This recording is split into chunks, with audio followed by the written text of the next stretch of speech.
Hello दोस्तों, इस video में जनरल साइंस के 25 इंपॉर्टेंट क्वेश्चंस हैं। तो आप पूरा वीडियो देखें बिना स्किप किए।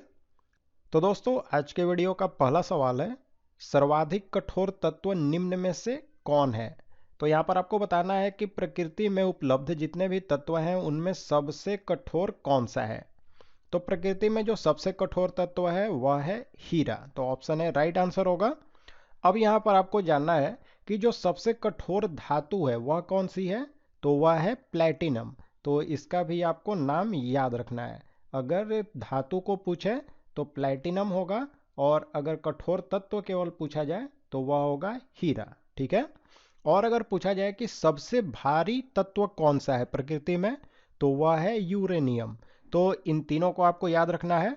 और यूरेनियम का जो घनत्व होता है वह होता है 19.05 ग्राम प्रति सेंटीमीटर क्यूब। ठीक है, यानी सीसी। तो चलिए अब नेक्स्ट क्वेश्चन देख लेते हैं। हाइड्रोपोनिक्स क्या है।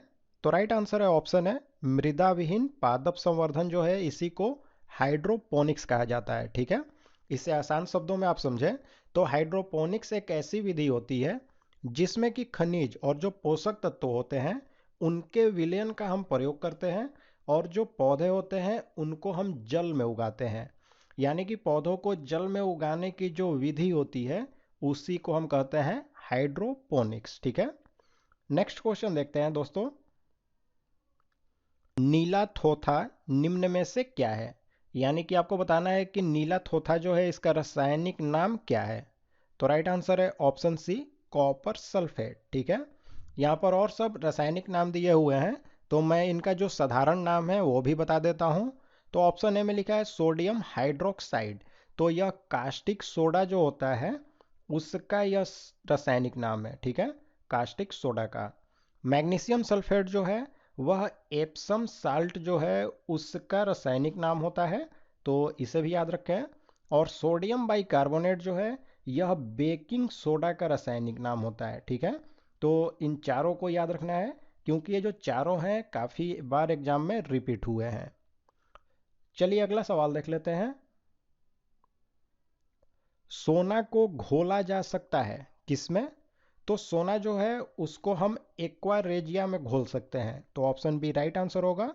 और ये जो एक्वा रेजिया है इससे हम अम्ल राज भी कहते हैं, तो इसको भी आपको याद रखना है। अब आपको समझना है कि यह एक्वा रेजिया क्या होता है। तो एक्वा रेजिया जो होता है इसमें सांद्र हाइड्रोक्लोरिक एसिड जो होता है उसका 3 भाग होता है, और एक भाग होता है सांद्र नाइट्रिक एसिड का। ठीक है, और इन दोनों को जब मिला दिया जाता है तब जा करके बनता है एक्वा रेजिया, और उसमें हम सोना को घोल सकते हैं। ठीक, नेक्स्ट क्वेश्चन देखते हैं। कार्बन मोनोऑक्साइड निम्न में से किसको प्रभावित करती है, किस क्रिया को। तो इसका राइट आंसर है ऑप्शन डी, रक्त की ऑक्सीजन को वहन करने की जो क्षमता होती है उसी को प्रभावित करती है। ठीक, अब आप समझे कि ऐसा होता क्यों है। तो देखिए, रक्त में हीमोग्लोबिन होता है जो कि रक्त में ऑक्सीजन को वहन करती है। ठीक है, और उससे ये जो कार्बन मोनोऑक्साइड है वह जुड़ करके कार्बोक्सी हीमोग्लोबिन बनाती है, और वह क्या करता है कि इसके ऑक्सीजन वहन की जो क्षमता होती है उसको कम कर देती है। ठीक है, नेक्स्ट क्वेश्चन देखते हैं। बीएमडी परीक्षण किस रोग की पहचान के लिए किया जाता है। ठीक है, तो राइट आंसर है इसका ऑप्शन सी, ऑस्टियोपोरोसिस नाम की एक बीमारी होती है जो कि हड्डी से संबंधित बीमारी है। इसी के पहचान के लिए हम बीएमडी परीक्षण जो है उसको करते हैं। ठीक है, अगर आपसे पूछा जाए कि ये जो ऑस्टियोपोरोसिस बीमारी है यह किसकी कमी से होती है, तो यह होती है विटामिन डी की कमी से। इसे भी आपको याद रखना है। ठीक है, अगला सवाल देखते हैं। परम शून्य ताप पर अर्धचालकों में विद्युत प्रतिरोध हो जाता है। तो देखिए, परम शून्य ताप जो है वह हम 0 डिग्री केल्विन जो है उसको कहते हैं। और इस पे जो अर्धचालक होते हैं, अगर इनकी चालकता की हम बात करें तो इनकी चालकता जो है वह शून्य हो जाती है। यानी कि अगर पूछा जाए कि विद्युत प्रतिरोध क्या हो जाता है, तो जब चालकता शून्य हो जाएगी तो विद्युत प्रतिरोध जो है वह अनंत हो जाएगा। ठीक है, अगला सवाल है दोस्तों, निम्न में से किसमें लिंग गुण सूत्र नहीं होते हैं? तो देखिए, लिंग गुण सूत्र जो है वह छिपकली में नहीं पाए जाते हैं, ठीक है।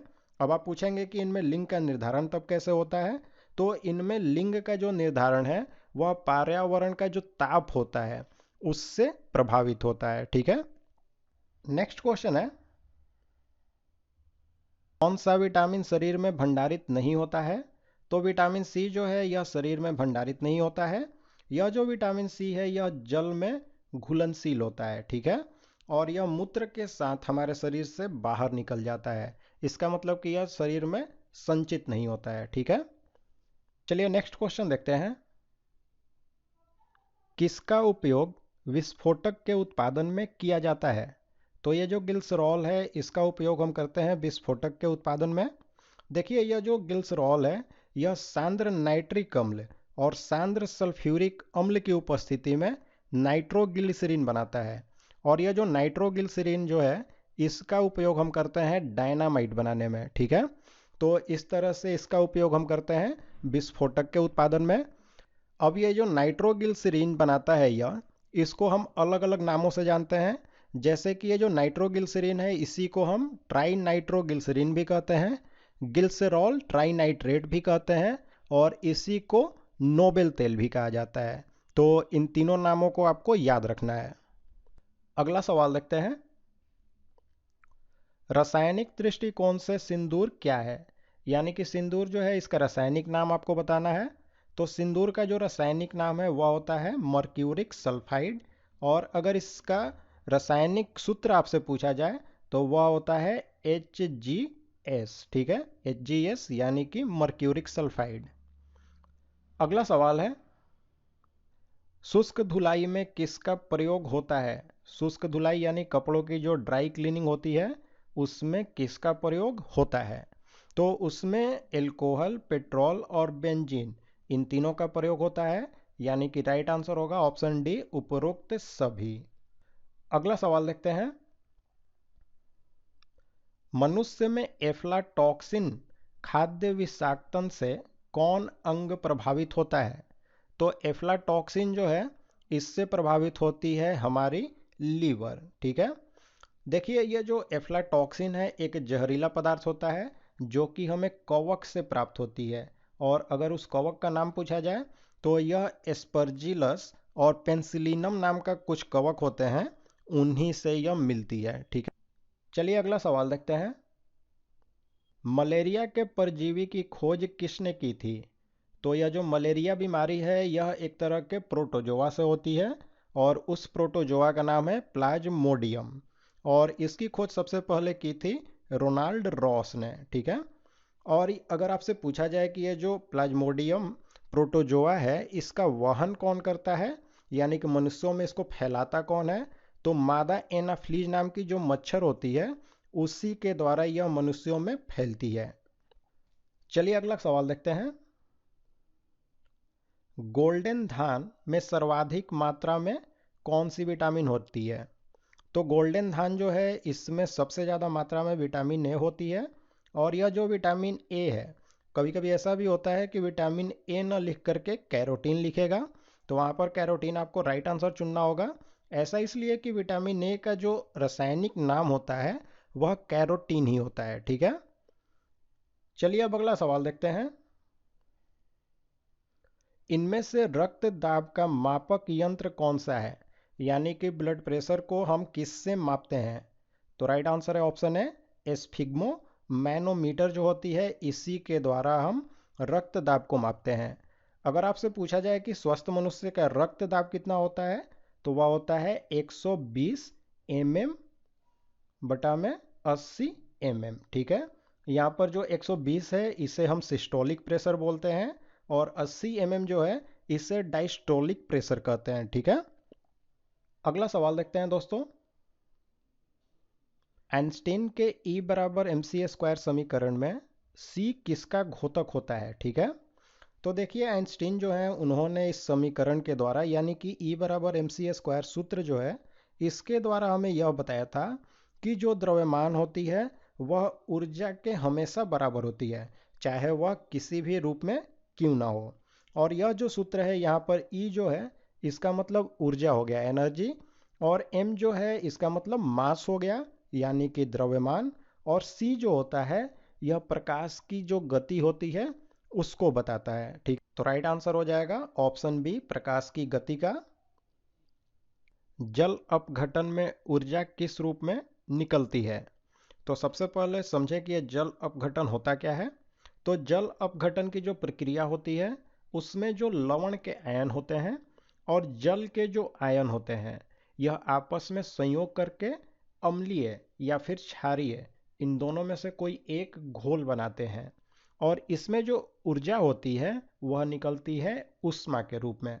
तो यहाँ पर पूछ रहा है कि जल अपघटन में ऊर्जा किस रूप में निकलती है, तो राइट आंसर होगा ऑप्शन बी, ऊष्मा के रूप में। ठीक है, अगला सवाल देखते हैं।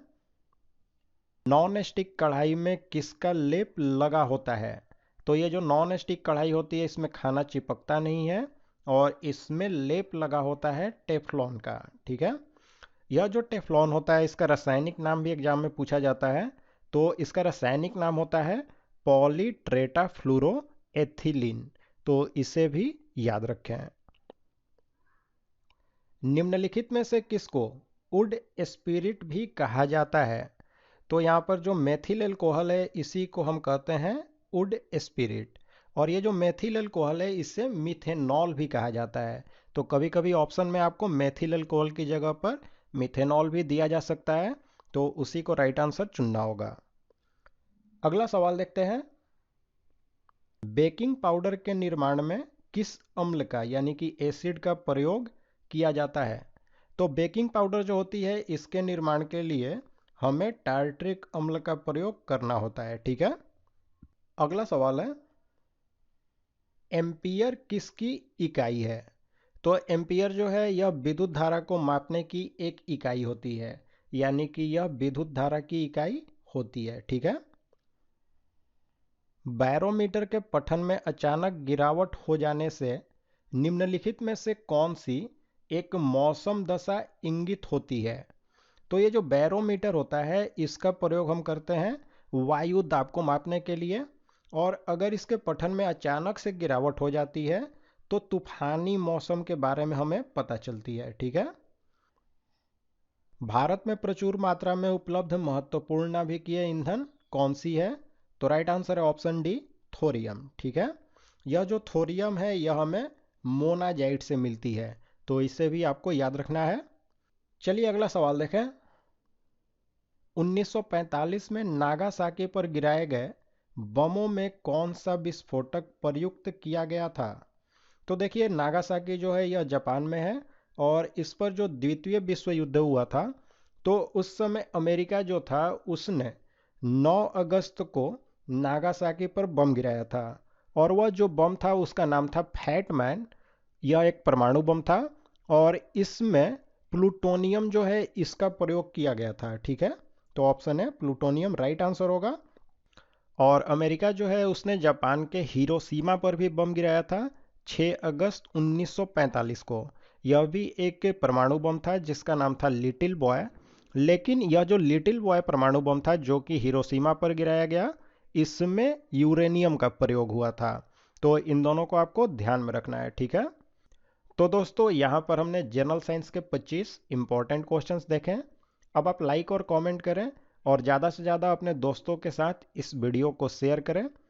और साथ ही में दोस्तों अगर आप हमारे चैनल का वीडियो पहली बार देख रहे हैं तो हमारे चैनल को सब्सक्राइब करें और बेल बटन का आइकन भी प्रेस कर दें और ऑल नोटिफिकेशन ऑन कर दें, जिससे कोई भी नई वीडियो अगर हम अपलोड करते हैं तो इसकी जानकारी आपको नोटिफिकेशन से मिल जाती है और कोई भी वीडियो आपसे मिस नहीं होती है।